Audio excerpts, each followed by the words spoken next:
ton amante. J'aimerais plus que tout que tu sois ma femme, mon amour, mais... il y a peu d'espoir que ton mari accepte de t'accorder le divorce sans rechigner.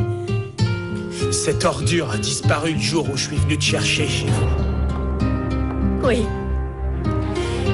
Et ce soir-là, il s'est enfui avec ma fille pour toujours. Cette ordure a disparu parce qu'il savait que tu serais jamais heureuse loin de ta fille. Oui. Tu veux que je te dise la vérité? Ouais.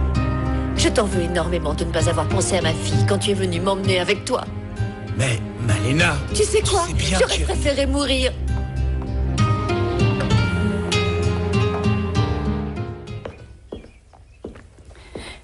Vous voulez bien me dire ce qui se passe? Tu es sûr de vouloir le savoir? On était en train de parler de toi. Nous sommes très intrigués par ta relation avec Martin Santelmo. Il est évident que ce jeune homme te porte un grand intérêt. Et tu sais bien que dans cette maison, nous devons tous suivre certaines règles. Vu la façon dont les choses sont avancées, il est bien trop tard pour établir des règles, Salma. Tonton, je peux savoir ce qui se passe? Martin m'a annoncé qu'il souhaitait épouser Véronica. D'après ce que j'ai compris, elle est d'accord. Eh bien, oui, je suis d'accord. Mais si vous parliez de mon bonheur et celui de Martin, je comprends pas. Pourquoi vous faites tous cette tête?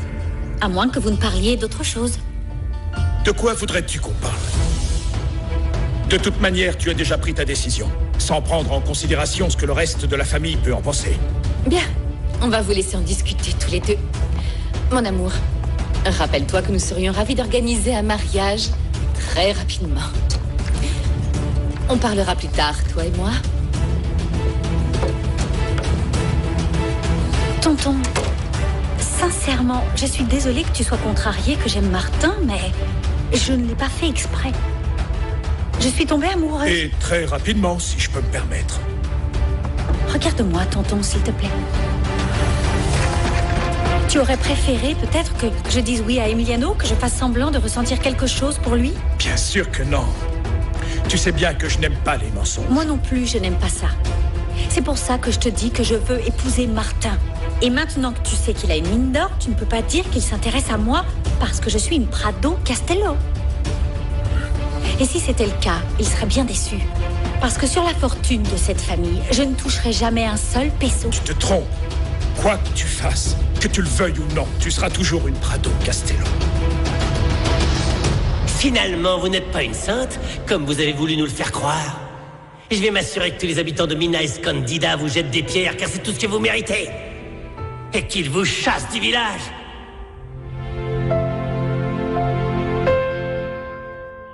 Tout ce qui compte pour moi, c'est que tu me soutiennes sincèrement. Et pas en étant en colère comme tu as l'air de l'être. Véronica, c'est que... j'ai beau faire tout mon possible pour essayer de comprendre pourquoi. N'en parlons pas, oublie. Je sais que tu as déjà pris ta décision, donc ce que je peux penser ou ressentir t'importe peu, n'est-ce pas? Dis à Martin qu'il peut venir me voir quand il veut pour officialiser la chose.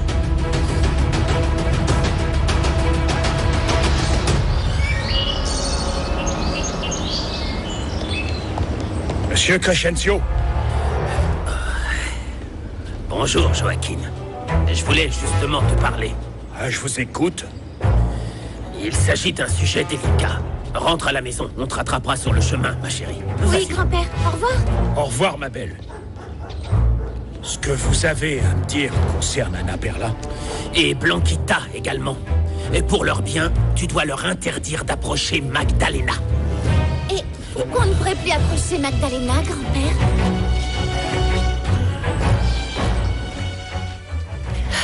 La gentille et belle dame pleure des larmes de colère. Non. Je vais bien, c'est simplement que Manuel a été odieux avec moi. C'est parce qu'il n'a pas bon cœur. Il n'a plus de sentiments depuis qu'il a attrapé la folie du mauvais alcool. Il ne peut plus réfléchir depuis. Oui. L'alcool peut effectivement gâcher une vie. Non seulement pour celui qui boit, mais pour tous ceux qui sont dans son entourage. Nancy Yaga sait. Nancy Yaga sait que la douleur coule dans vos veines. Mais un jour, elle disparaîtra. Il vaut mieux que tu n'écoutes pas, Blanquita. C'est un sujet extrêmement délicat. Si tu dois m'interdire quelque chose, J'ai au moins le droit de savoir pourquoi. Que je te l'ordonne est amplement suffisant. Excusez-moi, beau papa, pardon. Je suis d'accord avec Blanquita. Je préfère que ma fille soit au courant pour pouvoir faire attention et savoir à quoi s'en tenir. Comme tu voudras. Manuel a découvert hier en allant au bar, par la bouche de Potel en personne, que Magdalena et lui n'étaient pas mariés. Ce qui signifie que Magdalena est l'amante du docteur. Emmanuel n'était pas ivre, peut-être? Vous savez comment il est, cher beau papa. Quand il boit, il va même jusqu'à oublier que mes enfants sont ses cousins. On peut pas se fier à lui. Manuel n'aurait pas inventé une chose pareille. On ne sait jamais. Pardonnez-moi, mais tant que Potel me l'aura pas dit, je continuerai à croire qu'il s'agit de simples rumeurs. Eh bien, tant que tu ne l'auras pas confirmé toi-même, tu dois interdire à ta fille d'approcher Magdalena. Nous devrions punir cette femme en la lapidant, de la même manière qu'ils punissaient les pécheurs à l'époque du Christ. Alors, comme je ne pleure plus, dis-moi ce que tu veux en échange des mangues. Nancy Yaga voudrait seulement un sourire de la gentille et belle dame. D'accord, merci.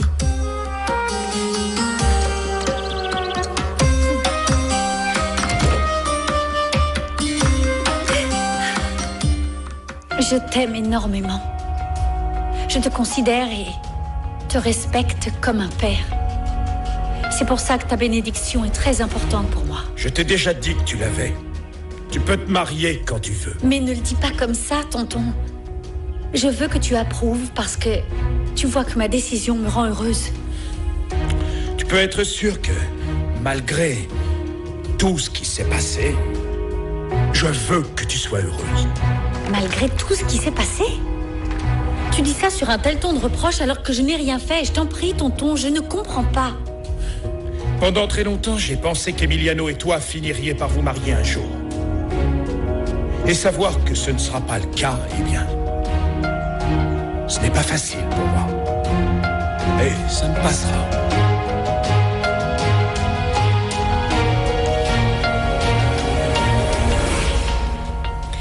Dès que tu seras parti d'ici, Emiliano sera tellement déçu et démoralisé qu'il me demandera de l'épouser. Et miraculeusement, ma maladie du cœur sera guérie. Et ma tante Salma saura que la seule femme de cette maison, c'est moi. Uniquement. Moi.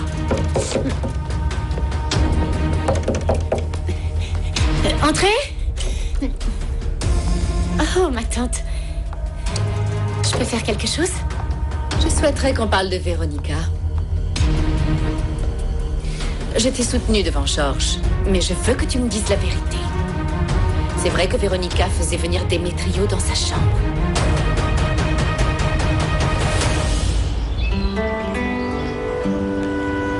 Je crois que je suis déjà passé par là. L'hôtel doit être... de ce côté. Oh! Amor, tú estás siempre en mi mente. ¿Cómo hiciste tú para olvidarme ayer? Ayúdame, ayúdame, oh, tú ayúdame a olvidar. Pardon, tout va bien, Anna Perla? Comment vous connaissez mon nom? Ben, c'est Saint Lorenzo qui me l'a dit dans l'église. C'est plutôt San Crescencio, le saint patron des grands-pères jaloux. Je dois y aller parce qu'il va pas tarder à arriver. Laissez-moi partir, s'il vous plaît. J'aimerais bien, mais c'est vous qui me tirez. Attendez une seconde. Voilà, il est à vous. Merci. Pablo. Je m'appelle Pablo. En attendant de vous revoir, j'ai quelque chose à vous. Il faut vraiment que j'y aille. Au revoir, Pablo. Et quand est-ce qu'on se reverra? J'en sais rien. Demandez à Saint Lorenzo.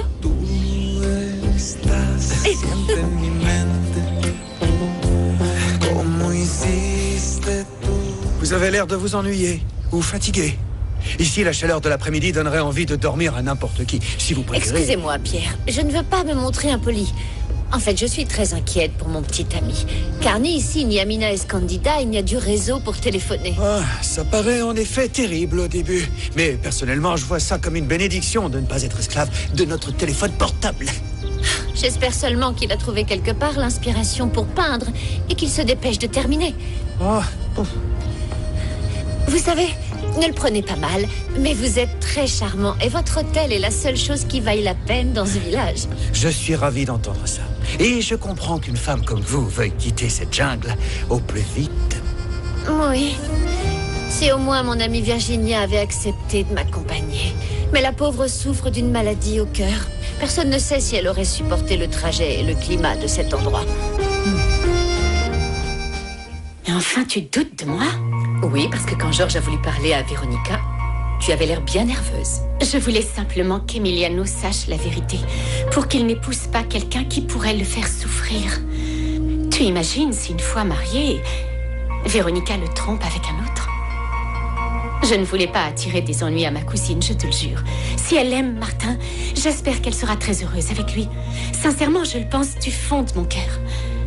Enfin, de mon cœur malade, bien sûr. Une femme qui passe d'un homme à l'autre ne peut pas être heureuse parce qu'elle n'est jamais satisfaite. Si Véronica n'est pas heureuse à cause de son attitude, tant pis pour elle. Mais je ne veux pas qu'à cause de ça, à cause de ce que je vous ai révélé, elle perde l'homme qu'elle aime. Ce serait injuste. Ah, mon amour. Tu es toujours si gentille avec Véronica, malgré la manière dont elle te traite. C'est très noble de ta part. Non, mais c'est difficile de la pardonner. Mais je préfère être en paix avec Dieu. Tu seras la femme parfaite pour Emiliano.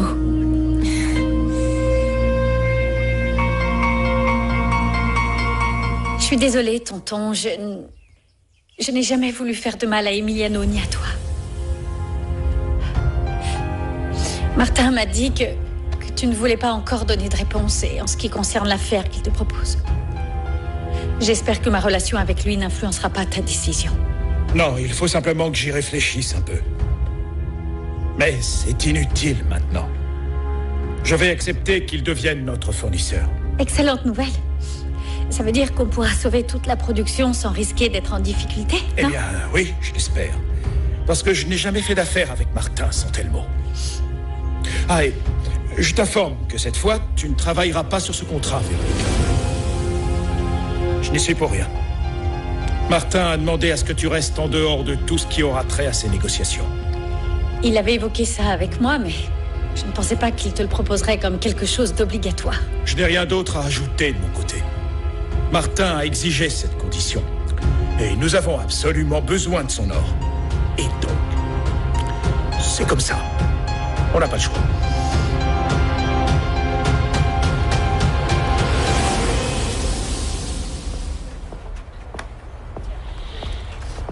Merci. Bonjour. Tout va bien? Non, ça ne va pas. J'ai réussi à faire accepter Véronica de m'épouser et plus tôt que je l'imaginais. Écoute, pardonne-moi de ne pas te féliciter. Ne t'excuse pas. Cette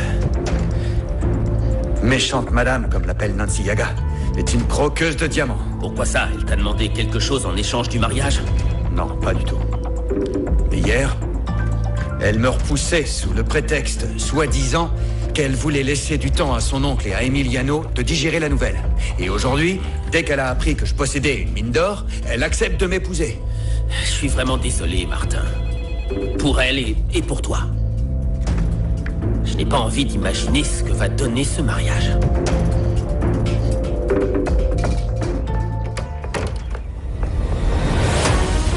Qu'est-ce que tu as raconté à Georges sur moi? Moi? Oui. Je ne lui ai rien dit. Mais tu penses toujours du mal de moi? Je ne suis pas idiote, Virginia. Georges était très distant avec moi et je suis sûre que c'est à cause de quelque chose que tu as inventé. Dis-moi ce que c'est. Dis-le-moi, qu'est-ce que tu lui as dit? Tu es parano. Non, reste là. On a seulement parlé de ton mariage avec Martin. Et comme tu le sais, Emiliano n'est pas vraiment ravi. Et Georges est contrarié et blessé. Je ne comprends pas pourquoi.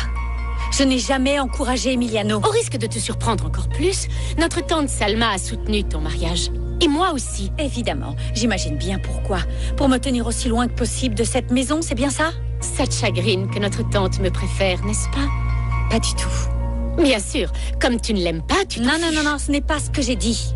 En tout cas, je vois bien que ça t'est égal. Tu n'as jamais rien fait pour qu'elle t'aime. Tu as vraiment mauvaise mémoire. Depuis qu'on est petite, tu as tout fait pour l'éloigner de moi en te faisant passer pour une victime. Tu t'en souviens pas? Tu me mordais et ensuite tu te mettais à pleurer en prétendant que je t'avais tapé. Comme tu es rancunière. Personne ne se souvient de ces camineries. Moi si, je m'en souviens. Parce que c'est là que j'ai découvert qui tu étais vraiment. Tu triches, tu fais semblant et tu mens pour arriver à tes fins. Je me sens offensée. Je ne fais que dire la vérité. Écoute Virginia, pour une fois j'aimerais qu'on ne se quitte pas fâchés. Et maintenant que je vais bientôt partir d'ici, je te propose de repartir à zéro et d'essayer de bien nous entendre. Je ne suis pas une hypocrite. On ne sera jamais amis, toi et moi, parce que tu es jalouse de moi. Je n'attends rien de toi, Véronica. Pas même ton amitié.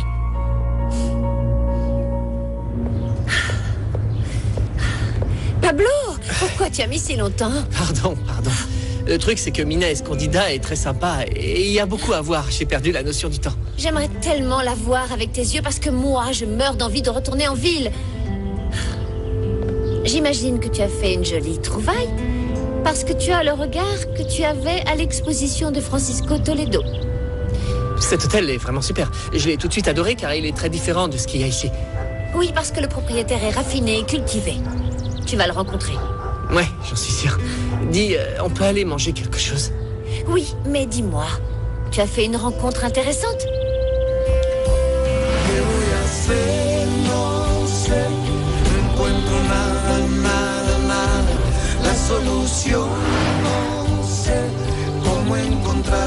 Hé! Réponds-moi! Tu as fait des rencontres? Je suis trop contente, Blanquita! Dis donc, c'est normal que tu sois contente de me voir, mais tu en rajoutes là. Mais non, Blanquita, je suis contente parce que j'ai pu parler avec l'étranger. Il s'appelle Pablo. Et ses yeux, qu'est-ce qu'ils ont, ces yeux? Ils sont d'une couleur, un vert que j'avais jamais vu de ma vie.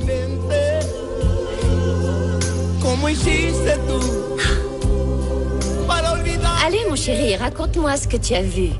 Oh, rien de spécial. Tu sais, seulement des gens et encore des gens. Rien de spécial. Bah, c'est bien ce que je dis. Il n'y a rien ni personne qui vaille la peine de rester, mon chéri. J'ai quand même vu un magnifique châle dans lequel j'adorerais mourir.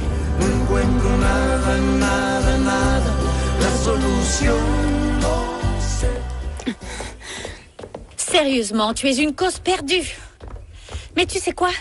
J'espère de tout cœur qu'un jour tu tomberas réellement amoureuse comme moi. Pour voir si le bonheur te rend meilleure. Pourquoi tu me dis ça? Parce que si tu savais ce que c'est d'aimer, tu finirais par arrêter de jouer à la pauvre petite victime pour attirer l'attention. Et tu ne serais plus jalouse du bonheur des autres. C'est plutôt moi qui ai de la peine pour toi. Tu n'es rien d'autre que la fille d'un pervers et d'une prostituée. Ne mêle pas mes parents à tout ça. La sincérité te fait du mal maintenant. C'est la vérité. Ton père passait son temps avec des femmes de petite vertu. Et pourquoi pas? Puisque la première femme qu'il a connue était ta mère. Je t'interdis de parler de ma mère, c'est compris? Véronica! Véronica! Tu as perdu la tête.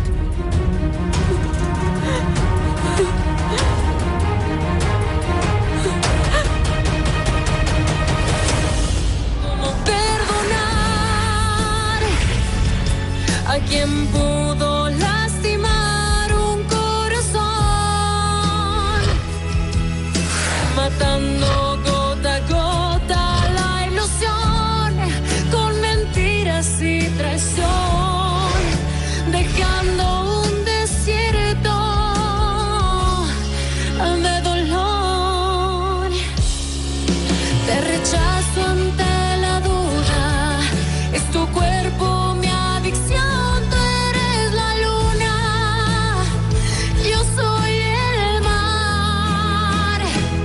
Perdonar a quien pudo lastimar un corazón,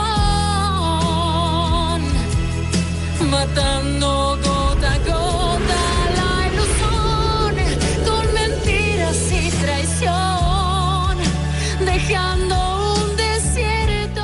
Je vais faire tout ce que je peux pour que cette sorcière